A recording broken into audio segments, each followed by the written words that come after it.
Muy buenos días, jóvenes estudiantes del Tecnológico Industrial Mixto André Amper. Les saluda una vez más el profesor Henry Ajucha. En esta ocasión quisiera externar mis saludos especiales a los estudiantes de cuarto bachillerato en Ciencias y Letras con orientación en computación, de plan diario, junto a los estudiantes de quinto Electrónica y Electricidad, de plan diario también. Asimismo, a los estudiantes de quinto bachillerato en computación y quinto secretariado del plan fin de semana.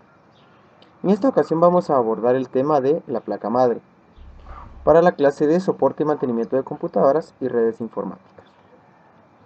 Vamos a definir básicamente lo que es una placa madre. Una mainboard o placa madre funciona como una placa materna, es decir, es la plataforma sobre la cual nosotros tenemos la posibilidad de conectar los dispositivos tanto internos como externos que constituyen nuestra computadora. Regularmente es un gran circuito impreso con conectores para tarjetas de expansión, módulos de memoria, el procesador, Slim, etcétera, la PCI, etcétera. Ya los vamos a ver más adelante. Es una placa de circuito impreso a la que se conectan los componentes que constituyen la computadora. Que regularmente posee circuitos integrados, entre los cuales se encuentra conectado el chipset. Es decir, este chipset sirve como conexión entre la memoria RAM, las ranuras de expansión, los discos duros, el microprocesador, entre algunos otros, ¿verdad? Que iremos viendo también más adelante. Por aquí encontramos nosotros entonces una placa madre, por aquí estaríamos encontrando un chipset, el cual está como vínculo entre slot para el microprocesador, la memoria RAM y el PCI y algunos otros componentes que vamos a ir viendo más adelante. Conectores de periféricos. Los conectores de periféricos son interfaces para conectar dispositivos mediante cables, es decir, en la placa madre, en nuestro gran circuito electrónico del que habíamos hablado anteriormente, vamos a encontrar espacios en los cuales poder conectar los periféricos que van conectados a la computadora. Dentro de los periféricos ya habíamos visto en clase que encontramos los periféricos de entrada y los periféricos de salida. Regularmente tienen las siguientes partes. Como conector para periférico de salida encontraríamos el conector VGA, que permite conectar el monitor. Comúnmente lo utilizamos y pues lo identificamos porque regularmente también el color del conector, del cable conector, es azul. Ya lo veremos más adelante también. También encontramos un puerto paralelo en computadoras ya un poquito antiguas, ¿verdad? Que ya no son tan modernas, pero que encontramos regularmente en el servicio, en los servicios que nosotros ejecutamos frecuentemente. Entonces te permite conectar impresoras antiguas entre algunas otras posibilidades que nos proporciona. Los iremos viendo más adelante también. Un puerto LAN regularmente es un conector RJ45 o Fast Ethernet como se conoce también. Puertos USB que van desde el 2.0 hasta el 3.1. Puertos de audio donde nosotros conectamos regularmente los altavoces, las bocinas, los auriculares, entre otras cosas, ¿verdad? Entonces regularmente nos permite también conectar un micrófono o podemos conectar nuestros auriculares que ya poseen un micrófono incorporado. Asimismo encontraríamos un puerto serie, especialmente los estudiantes de quinto electrónica y que estudian robótica, normalmente utilizan el puerto serie o el puerto paralelo, que ya veremos también más adelante, para crear sus proyectos de robótica. Puertos de mouse y teclado. De esta cuenta entonces podríamos decir que los puertos ya con mayor detalle son estos. El puerto VGA es el puerto estandarizado para conexión del monitor a la computadora. Regularmente es un conector HD 15 de 15 pines, justamente por eso su nombre, organizados en 3 hileras horizontales. Es de forma rectangular con recubrimiento plástico para aislar las partes metálicas. El puerto VGA es un puerto de video análogo, es decir, no encontramos fidelidad en la proyección de la imagen, pero sí que nos ha servido a lo largo de muchos años para poder proyectar las imágenes de nuestra computadora. Por su parte, el puerto serial es un puerto serie o puerto serial, es una interfaz de comunicaciones de datos digitales, frecuentemente utilizado por computadoras y periféricos, donde la información es transmitida bit a bit, enviando un solo bit a la vez, en contraste con el puerto paralelo que envía varios bits simultáneamente. Entonces, aquí empezamos a notar ya ciertas diferencias que vamos a encontrar entre un puerto serie y un puerto paralelo. Más adelante los iremos viendo también con mayor detenimiento.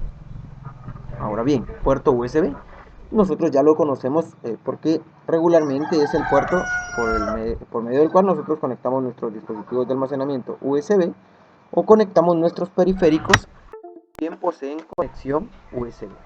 Entonces conocemos ya el conector puerto USB. Es una entrada de acceso o acceso para que el usuario pueda compartir información almacenada en diferentes dispositivos como una cámara de fotos, una memoria USB, un pendrive, entre otros, con una computadora. Las siglas USB quieren decir bus de serie universal, eso en inglés, ¿verdad?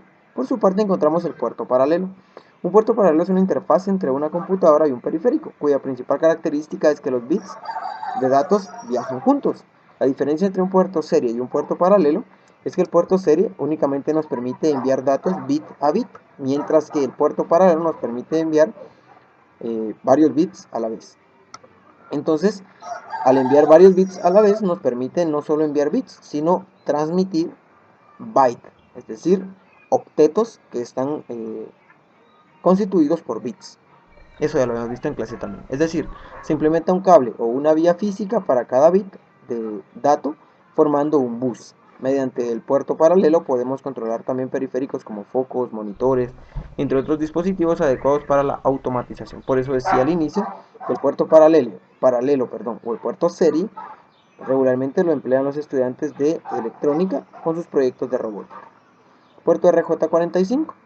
RJ45 significa Registered Jack 45, es un conector 45 registrado, es decir, posee una forma especial con 8 terminales que se utilizan para interconectar computadoras y generar redes de datos de área local, LAN, red de computadoras cercanas interconectadas entre sí. Se les llama puertos porque permiten la transmisión de datos entre una red, periférico, con las computadoras. Además encontramos los puertos PS2. Estos pues son definitivamente instalados, han ido desapareciendo con el tiempo, porque estos son donde nosotros conectamos en las computadoras de hace muchos años el mouse y el teclado por separado. Ahora no era por conexión USB, sino por conexión PS2. Puerto Ethernet, conexión del equipo a la red de cable, se utiliza para conectar a internet nuestra computadora. Regularmente es empleado el conector RJ45. Entonces aquí encontraríamos, por acá encontraríamos los PS2 de los que había estado, los que estaba mencionando. El verde es para el mouse y el morado para el teclado.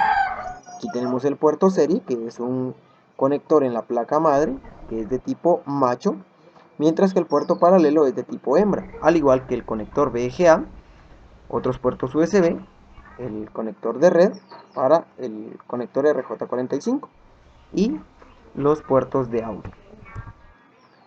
Ahora bien, vamos a hablar de la fuente de poder, aunque ya habíamos visto que la fuente de poder es el dispositivo encargado de convertir la corriente alterna que nosotros encontramos en los tomacorrientes a corriente continua o corriente directa.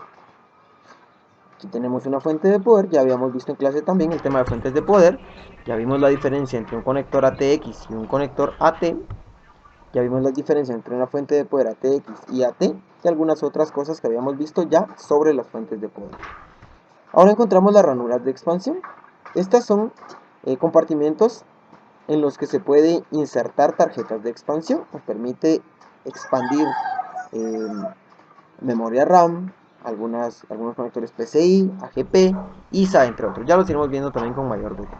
Aquí encontramos entonces las ranuras de expansión. Esta sería una ranura de expansión AGP. Esta es la pestaña de la ranura de expansión AGP. Y esta es una ranura de expansión PCI. Ya lo veremos más adelante también. Ranura I.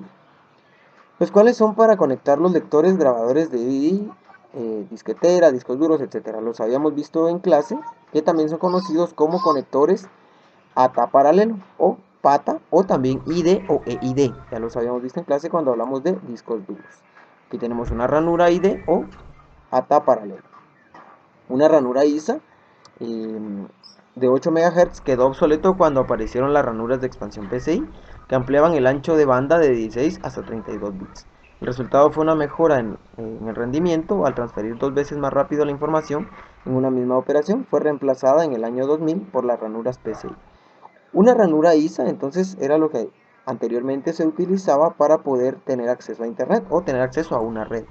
En la actualidad utilizamos nosotros las ranuras PCI y en las laptops unas ranuras mini PCI port, pero eso también lo veremos más adelante.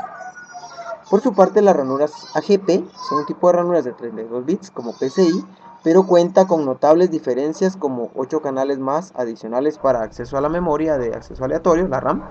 Además, puede acceder directamente a esta a través del puente norte, pudiendo emular así memoria de video en la RAM. Aquí encontramos entonces una ranura PCI Express, una ranura de 32 bits PCI y una ranura PCI X.